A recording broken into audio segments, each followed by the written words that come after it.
నమస్తే, welcome to our channel.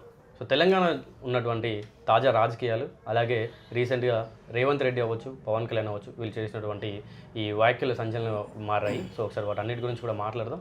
మనతో పాటు బీజేపీ సీనియర్ నాయకుడు, అలాగే గోల్కొండ ఎక్స్ ప్రెసిడెంట్ పాండు యాదవ్ ఉన్నారు. ఒకసారి మాట్లాడదాం. అన్న నమస్తే. అన్న నమస్తే. సో నిన్న రేవంత్ రెడ్డి మాట్లాడుతూ 3 కోట్ల మంది దేవతలు ఉన్నారని చెప్పి దేవతల పైన కూడా ఇష్టం వచ్చినట్టుగా మాట్లాడాడు. ఇదే రేవంత్ రెడ్డి మనం స్టార్టింగ్లో చూసుకుంటే రాజకీయం అంటే వీళ్ళ 2023లో అన్ని దేవతల మీద ఏరియాలు తిరుగుతూ ఆ దేవుని మీద ఒకటి, ఈ దేవుని మీద ఒకటి అని చెప్పి అన్ని దేవుల మీద ఒట్లేసాడు. మరి అదే అప్పుడు గుర్తుకొచ్చిన దేవుళ్ళు ఇప్పుడు ఇష్టానుసారంగా హేళన చేస్తున్నట్టు మాట్లాడాడు హిందువులని. ఏం చెప్తారన్న దీని గురించి ముఖ్యంగా? రేవంత్ రెడ్డి గారు అధికారం వచ్చిందన్న అహంకారంతో మాట్లాడడం జరుగుతున్నది. వీళ్ళందరూ కూడా అధికారంను జీర్ణించుకోలేకపోతున్నారు. రేవంత్ రెడ్డి గారి ప్రవర్తన చూస్తుంటే, ఆయన ఎవరు ఏ దేవునికి మొక్కుతారో అని చెప్పడం చూస్తుంటే, ఆయన మహాభారతంలోని శకునికి మామకు పూజ చేసేటట్టు నాకు అనిపిస్తున్నది. మరి రేవంత్ రెడ్డి గారే చెప్పాలి, అనుకోకుండా ముఖ్యమంత్రి కావాలంటే మరి ఏ దేవునికి పూజించాలను, తమ్ముళ్ళందరూ సెటిల్మెంట్లు అందరూ గట్టిగా చేయాలంటే ఏ దేవుణ్ణి పూజించాలను, ఆయన అధ్యక్షులను పార్టీ అధ్యక్షులను సమన్వయపరచడంలో భాగంగా ఈ విధంగా చెప్తున్నా అంటున్నాడు. కానీ ఆయన రాంగ్ రూట్లో వచ్చి పిసిసి ప్రెసిడెంట్ అయ్యాడు కాబట్టి ఆయన యొక్క అభిప్రాయాన్ని వ్యక్తం చేయడానికి హిందూ మతాన్ని ఆయన వాడుకుంటున్నాడు. మొన్న జూబ్లీ హిల్స్ ఎలక్షన్లో కూడా తుష్టీకరణ రాజకీయాలు చేస్తున్నాడు. ఎట్లకెంచి ఆయన వార్తల్లో ఉండేటట్టు కాంగ్రెస్లో ఉన్న పెద్దల అనుభవజ్ఞుల వాళ్ళ యొక్క మనసును ఇటు కేంద్రీకరించకుండా, అధికారం వైపు కేంద్రీకరించకుండా ఆయన సీటును కాపాడుకోవడానికి ఇటువంటి వ్యాఖ్యలు చేస్తున్నారు. ఇదే రేవంత్ రెడ్డి మరి పెద్దింటి అల్లుడు కావడానికి ఏ దేవుని మొక్కిండో చెప్పాలి. కాబట్టి అధికారం ఉందన్న అహంకారంతో కొన్ని వర్గాల తుష్టీకరణ కోసం ఈ విధంగా మాట్లాడడం హిందువుల మనోభావాలను కించపరిచినట్టే అవుతుంది. అహంకారపూరితంగా వ్యవహరించిన ముఖ్యమంత్రులందరూ కూడా అహంకారపూరితంగా, అధికారంతో అహంకారపూరితంగా ఎవరెవరైతే వ్యవహరించారో వాళ్ళందరూ కూడా పదవీచ్యుతులైన సంగతి మనం చూస్తూనే ఉన్నాం. వాళ్ళందరూ కూడా అనారోగ్యానికి గురైన సంగతి కూడా మన అనుభవాలు చెప్తున్నాయి. కాబట్టి మరొకసారి రేవంత్ రెడ్డి గారికి మేము హెచ్చరిస్తున్నాం ఏంటంటే, మాట్లాడేటప్పుడు ఆచితూచి మాట్లాడాలని. నిన్ననే ఫుట్బాల్ ప్రాక్టీస్ చేస్తుండు అంటే ఒక పెద్ద మనిషి చెప్పిండు, ఫుట్బాల్ ఆడుతుండంటే చాలా ఫిట్గా ఉన్నాడని. కానీ ఈ వాక్యాలు చూస్తుంటే ఫిజికల్గా ఫిట్గా ఉండొచ్చు, కానీ మానసికంగా మాత్రం ఆయన వికలాంగుడుగా కనిపిస్తున్నాడు మాకైతే. కాబట్టి మరొకసారి రేవంత్ రెడ్డి గారికి ఒక భారత పౌరునిగా హెచ్చరించేది ఏంటంటే, ఎప్పుడు మాట్లాడినా కానీ ఆలోచించి ఒళ్ళు దగ్గర పెట్టుకొని మాట్లాడవలసిందిగా. మొన్న భారత సైనికులను ఉద్దేశించి కూడా అహంకారపూరితంగా, అవమానకరంగా మాట్లాడిండు. ఇప్పుడు హిందూ దేవుళ్ళ గురించి కూడా అహంకారపూరితంగా, వ్యంగ్యంగా మాట్లాడడం జరిగింది. మొన్న జూబ్లీ హిల్స్ ఎలక్షన్లో కూడా ఒక వర్గానికి అనుకూలంగా మాట్లాడడం జరిగింది. కాబట్టి వర్గానికి అనుకూలంగా మాట్లాడినాను. అట్లనే కాంగ్రెస్ పార్టీ అంటే అసలు ముస్లింల పార్టీ, ముస్లింలు అంటేనే కాంగ్రెస్ అన్నాడు. వాళ్ళ తర్వాత ముందేమో హిందువులను ఎలక్షన్స్ అప్పుడు హిందువులకు సపోర్ట్ కావాలని అన్నాడు. అప్పుడు మాత్రం ముస్లింల పార్టీయే కాంగ్రెస్ అని ఆ పార్టీకే చెప్పిండు. మళ్ళీ దాని తర్వాత చూసుకుంటే ఇప్పుడు హిందువులను హేళన చేసే విధంగా ఇష్టం వచ్చినట్టు మాట్లాడుతుంది. రేవంత్ రెడ్డి గారి మాటలు చూస్తుంటే పూటకో మాట అయినా మాట్లాడడం జరుగుతున్నది. రాజకీయ అధికారం కోసం ఎంత కిందికైనా దిగజారుతాడు అనడంలో రేవంత్ రెడ్డి ఉదాహరణగా మనం చెప్పుకోవచ్చు. అదేవిధంగా ఆంధ్రప్రదేశ్ ఉప ముఖ్యమంత్రి అయినటువంటి పవన్ కళ్యాణ్ గారు కూడా ఏరు దాటే వరకు ఓడమల్లయ్య, ఏరు దాటిన తర్వాత బోడి మల్లయ్య అన్నట్టు తెలంగాణలోనే ఉండి తెలంగాణ ద్వారానే అభివృద్ధి చెంది ఈరోజు తెలంగాణ దిష్టి తలిగి పచ్చని పంట పొలాలన్నీ కూడా ఎండిపోయినాయని చెప్పడం జరుగుతుంది. కాబట్టి ప్రజలందరూ కూడా గమనించాలి, తెలంగాణ వేరు కావడం మూలంగానే ఈరోజు నువ్వు ఆంధ్రప్రదేశ్కు ఉప ముఖ్యమంత్రి కావడం జరిగింది. తెలంగాణ వేరు కాకపోతే నీకు ఆ అవకాశం కూడా రాకపోతుండే. తెలంగాణ వాళ్ళవి దిష్టి కళ్ళు కాదు, తెలంగాణ వాళ్ళు చూస్తే అది ఆశీర్వాదం అనుకోవాలి. తెలంగాణ ప్రజల మూలంగానే మీరందరూ కూడా ఈరోజు ఈ అధికారంలో ఉన్నారు, ఆర్థికంగా బలంగా ఉన్నారు. ఇంత మీకు గౌరవం లభిస్తుందంటే కేవలం తెలంగాణ ప్రజల మూలంగానే మీరు తెలుసుకోవాల్సిన అవసరం ఎంతైనా ఉన్నదని మేము భారతీయ జనతా పార్టీ తరఫున తెలియజేస్తున్నాం. అంటే ఇప్పుడు పవన్ కళ్యాణ్ కూడా ఇన్ని రోజుల వరకు కూడా అంటే ఎప్పుడు కూడా తెలంగాణని సపోర్ట్ చేసినటువంటి మాటలు మనం సన్నివేశాలు కానీ ఎప్పుడు చూడలే.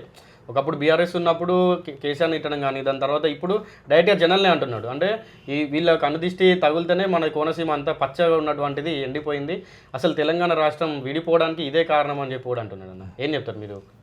పవన్ కళ్యాణ్ కూడా అవకాశవాద రాజకీయాలు ఆయన చేస్తున్నాడు.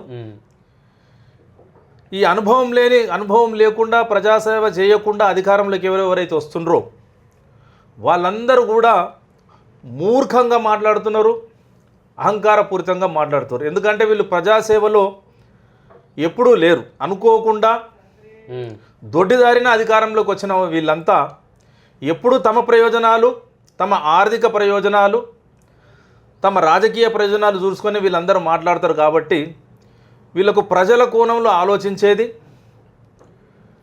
పేద ప్రజల కోణంలో ఆలోచించేది, మానవత్వ కోణంలో ఆలోచించేది వీళ్ళకి అసలు లేనే లేదు. వీరు ఏది మాట్లాడితే అదే చాలా తెలివైన మాట అని వీళ్ళందరూ అనుకుంటారు. అదేవిధంగా ఒకప్పుడు కేసీఆర్ కూడా ఆ విధంగానే మాట్లాడిండు, అధికారం కోల్పోయిండు. ఇంకా ఇతర పెద్ద పెద్ద ముఖ్యమంత్రులు కూడా హిందూ దేవుళ్ళకు వ్యతిరేకంగా మాట్లాడిండ్రు, హిందూ మందిరాలకు వ్యతిరేకంగా కార్యాచరణ చేసిండ్రు. కాబట్టి వాళ్ళు పదవీచ్యుతులు కావడం జరిగింది. ఇప్పుడు కూడా రేవంత్ రెడ్డి వాళ్ళ పార్టీలో ఎవరు కూడా ఆయన పదవిపై మాట్లాడకుండా, ఎవరు కూడా ఆయనను వ్యతిరేకించకుండా వాళ్ళ దృష్టిని అందరినీ మళ్లించాలని, అదేవిధంగా ఏవైతే ప్రజలకు ఆయన వాగ్దానాలు చేసిండో ఆ హామీలన్నీ నెరవేర్చడంలో విఫలమైండు. కాబట్టి అటువైపు ఎవరి దృష్టి పోకుండా ఏదో ఒకటి సెన్సేషనల్ మాట మాట్లాడి దానివైపే అందరు ఉండాలని. అయితే ఇప్పుడు ఇంకొకటి ఏంటన్నా ఆయన అంటున్నాడు. ఈ పవన్ కళ్యాణ్ చేసిన వ్యాఖ్యల గురించి కాంగ్రెస్లో ఉన్న నాయకులు ప్రతి ఒక్కరు కూడా రెచ్చిపోయి అసలు అంటే ఈ పవన్ కళ్యాణ్ని తరిమి కొట్టాలి తెలంగాణ నుండి, సినిమాలు మొత్తం ఆయనని తెలంగాణలో ఆడనీయొద్దని అన్నారు. మరి అదే కాంగ్రెస్ పార్టీ నుండి సీఎంగా ఉన్న రేవంత్ రెడ్డి హిందూ దేవుళ్ళ గురించి మాట్లాడిండు. మరి ఏ ఒక్క కాంగ్రెస్ పార్టీ నుండి ఎవరొక్కరు బయటకు వచ్చి కూడా రేవంత్ రెడ్డి చేసిన తప్పు అని చెప్పి ఎవరు ఒక్కరు కూడా చెప్తలేరు. అంటే పవన్ కళ్యాణ్ ఏదో అన్నాడు, ఆయన చేసింది కూడా తప్పే. కానీ ఇక్కడ రేవంత్ రెడ్డి ముఖ్యంగా హిందువులని, హిందూ దేవులందరినీ కూడా హేళన చేసే విధంగా మాట్లాడింది. దాని గురించి ఎవరు మాట్లాడుతున్నారు? మరి ఏం చెప్తారు మీరు? కాంగ్రెస్ పార్టీ నాయకులందరూ కూడా, అధికారంలో ఉన్న అందరు నాయకులు కూడా కేవలం ముఖ్యమంత్రికి వత్తాసు పలకడంతోనే తమ జీవితం ధన్యం అనుకుంటున్నారు. కానీ మానవతా కోణంలో కానీ, ఆధ్యాత్మిక కోణంలో కానీ, మన హిందూ ధర్మ కోణంలో కానీ, ప్రజా కోణంలో కానీ ఎవరు కూడా మాట్లాడతలేరు. నిన్న ముఖ్యమంత్రి మాట్లాడేటప్పుడు హిందూ దేవుళ్ళను వ్యంగ్యంగా మాట్లాడేటప్పుడు ఆయన వెనుక కూర్చున్నవాడు ఆయన ఏదో అద్భుతమైన మాట చెప్తున్నట్టు నవ్వుతున్నారు, సప్పట్లు కొడుతున్నారు. ఇది వాళ్ళ తెలివి తక్కువ తనానికి, వాళ్ళ దిగజారుడు తనానికి, వాళ్ళ బానిసత్వానికి నిదర్శనం అని మేము తెలియజేస్తున్నాం. అదేవిధంగా పవన్ కళ్యాణ్ విషయంలో కూడా కాంగ్రెస్ నాయకులందరూ కూడా విమర్శించినప్పటికీ, తెలంగాణ విషయంలో మాట్లాడినప్పటికీ కూడా రేవంత్ రెడ్డి విషయంలో మాత్రము ఏ కాంగ్రెస్ వారు కూడా మాట్లాడడం లేదు. కాబట్టి దీన్ని బట్టి మనకు అర్థమయ్యేది ఏంటంటే రాజకీయ అధికారం కోసము ఎంతకైనా దిగజారుతుంటారని మనకు తెలియవస్తుంది. నిన్ననే డిసెంబర్ 2 ప్రపంచ బానిసత్వ రద్దు దినము. నిన్న బానిసత్వ వ్యతిరేక దినము, ప్రపంచ బానిసత్వ వ్యతిరేక దినం. అయితే వీళ్ళు మాత్రము నిన్న ఈ దేవుళ్ళకు వ్యతిరేకంగా మాట్లాడి ముఖ్యమంత్రులకు అనుకూలంగా సపోర్ట్లు కొట్టుకుంటూ మాట్లాడము ప్రపంచ బానిసత్వాన్ని వీళ్ళు పునర్నిర్మిస్తున్నట్టుండ్రు. వీళ్ళందరూ కూడా బానిసలుగా తయారయ్యారు.